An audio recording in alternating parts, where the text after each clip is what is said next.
देखो, डॉक्टर के पास जाते हो ना तो डॉक्टर आपको क्या बोलता है कि जो जो बीमारी है उसको स्पष्ट रूप से बताइए, कुछ भी मत छुपाइए। बहुत बार डॉक्टर के क्लिनिक में आप बैठोगे ना तो वहाँ पे एक पोस्टर पे लिखा भी रहता है, डॉक्टर के सामने सब कुछ सत्य बताएं, कुछ भी ना छुपाएं। देखो, जब आप सही बताओगे तभी डॉक्टर जानेगा कि आपकी एक्चुअल बीमारी क्या है और ये बीमारी कब से शुरू हुई है। बहुत बार होता है ना, लोग ऊपर झापर बता देते हैं, सत्य बात बताने से बचते हैं। उनको लगता है कि कहीं डॉक्टर को मेरे ऊपर शक ना हो जाए कि मेरा चरित्र अच्छा नहीं है, तो आधा अधूरा बताते हैं। इन द मीन टाइम होता क्या है कि ऊपरी तौर पे आपकी बीमारी ठीक हो जाती है, लेकिन जो अंदरूनी बीमारी थी, शरीर के किसी पर्टिकुलर पार्ट में कोई बैक्टीरिया, वायरस, जर्म्स घुसा हुआ था, वो डैमेज होता चला जाता है।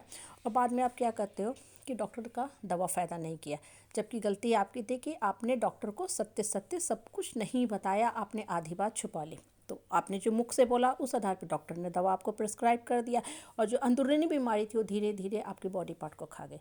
अब ये जो छोटी सी बात है ना, गौर करो तो हमें जीवन की बहुत बड़ी शिक्षा देती है। जब आप भगवान का ध्यान करते हो ना तो ये सोच के करो कि हम भगवान के सामने सत्य बोलेंगे कि हमको जीवन में बढ़ना है और मेरी ये सब परेशानी है।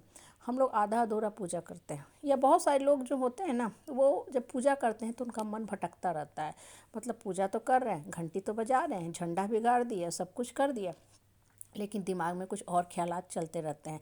हालांकि कुछ लोग बहुत ध्यान से भी करते हैं, और जो ध्यान से पूजा करते हैं ना, वो बहुत ज़्यादा फिर रिचुअल्स की तरफ नहीं भागते हैं। उनको चुपचाप जो ध्यान लगाए ना, जो भी उनका टाइम है, 20 मिनट, 25 मिनट, आधा घंटा, उतनी देर में वो सेटिस्फाइड हो लेते हैं। उनको फिर बहुत ज़्यादा देखोगे निर्जला व्रत, रिचुअल्स, उपवास या बहुत ज़्यादा बाहरी चीज़ों पे उनकी डिपेंडेंसी नहीं रहती है, क्योंकि वो किसी न किसी शक्ति से जाके कनेक्ट हो जाते हैं।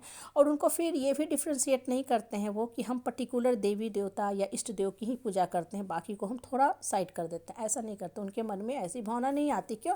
क्योंकि वो अंतर मन में जान चुके हैं कि मेरे अंदर जो शक्ति है वही ऊपर वाला की शक्ति है, मतलब वही भगवान है। अलग से बहुत ज़्यादा रिचुअल्स पे नहीं हम ध्यान देते हैं।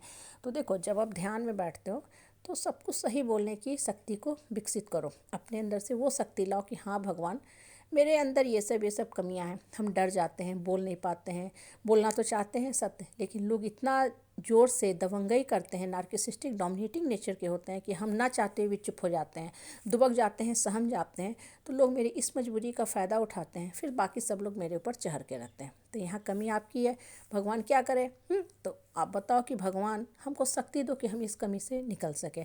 सत्य बात बोलो। भगवान के पास भी जब बैठो पूजा के लिए ना, तो सारी अपनी जो भी टेंशन है, परिस्थिति है, परेशानी है, खुल के रखो। आप विश्वास करो या ना करो, कुछ दिनों में देखना आपको एक्चुअल फल मिलने लगेगा। अगर आप सही ढंग से भगवान को याद करोगे और अपनी मांगे रखोगे ना कि भगवान हम उठना चाहते हैं, हमको भी औरों की तरह सर उठा के जीना है, मान सम्मान स्वाभिमान को सबसे ऊपर स्थान देना है, और हम लोगों की जली कटी बातें, गलत बातें, नकारात्मक बातें नहीं सुनेंगे, क्योंकि ये मेरे मन मस्तिष्क पे बुरा प्रभाव डालता है। शारीरिक रूप से और मानसिक रूप से हम बीमार हो रहे हैं। तो मुझे भगवान ऐसी शक्ति दो कि हम इन लोगों का सही ढंग से इलाज कर सकें। ठीक है, डॉक्टर का तो जाते हो तो दवा देता है, उससे बॉडी का इलाज होता है, लेकिन आप भगवान को बोलो कि भगवान मुझे कुछ ऐसा दवा दो कि मैं मानसिक रूप से मजबूत हो सकूँ। ठीक है, मेरे मानसिक विकार दूर हो सके, और फिर मैं इन पापियों का, इन कौरवों का, हाँ, रावण दुशासन दुर्योधनी प्रवृत्ति के लोगों का इलाज कर सकूं।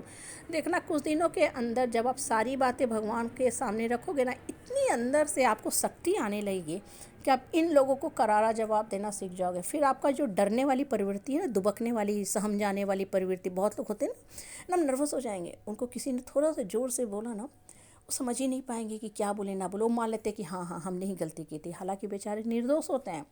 बहुत बार होता है, सीधे साधे सरल हृदय के लोगों की यही परेशानी होती है कि उनके ऊपर सारी गलती, सारी झूठी पाप मढ़ दी जाती है, और चूंकि उसके फेवर में कोई होता नहीं है, सब लोग चहर के रह लेते हैं, तो भी मान लेता है कि हाँ हमने ही गलती की है, और फिर अंदर से घुटता रहता है चूँकि उसने पाप किया नहीं है। अब देखो, जिस दिन आपके अंदर शक्ति आ जाएगी ना, आप ये बेकार के बाहियात के लोगों को स्पष्ट शब्दों में, खुले शब्दों में सोशल मीडिया पे लाके, इनका जो नकाबी चेहरा है ना, उसका पर्दाफाश करने की शक्ति आपके अंदर आ जाएगी। फिर आपको डरने की ज़रूरत नहीं है। और जो इंसान सत्य बोलता है वो सबके सामने बोलने की शक्ति रखता है, और जो असत्य बोलेगा ना, वो पीठ पीछे क्या करेगा, र्यूमर फैलाएगा, हाँ, उसके बारे में इधर उधर गलत बातें फैलाता चलेगा कि वो ऐसा है वैसा है। जब आप सत्य बोलो तो सबके सामने बोलो, सोशल मीडिया पे बोलो, लोगों के सामने बोलो, स्पष्ट शब्द में बोलो कि मुझे जीने का हक है और ये लोग मेरा जीने का हक छीन रहे हैं।